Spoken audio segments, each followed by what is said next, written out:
few ideas, and I want to start with three questions that can change everything to ground your identity and your purpose into meaning. And the first question is, whose approval do you seek? And now there are many salespeople that have a high need for approval.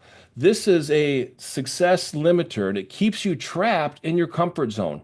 You start prospecting and you stop growing because you're seeking other people's approval and you don't proceed unless you have their endorsement or their approval. But here's the shift. Instead of seeking to be like, aim to be respected. This takes guts and courage and clarity and purpose.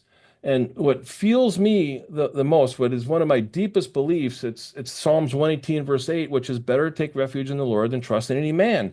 So I want to live a life that's pleasing to God, but I don't want to seek the approval of other people on this earth. I want to do good, I want to be good, and I want to be respected. But that high need for approval kind of gets checked with I want a life that's pleasing to God, and I want to be likable to a point of being respected in the community, Bill. So, have you ever seen the success limiter in your experiences of high need for approval? Well, I don't know if it's high need for approval. That's a big one for you, and I know you It talk is. about that a lot.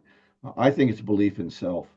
Mm, Uh, I think that we're often beaten down in life, and we see other people win, or we see other people be a different sort of person, and instead of trying to work toward being better, we just admire them, or we wish we were like them. Wishing won't make it so.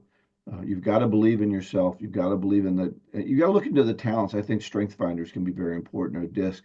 Look into what you naturally do well. If you're a baseball player and you hit the curveball really well, and you could convince a pitcher to throw you nothing but curveballs, wow, that'd be great. Well, you can do that in life.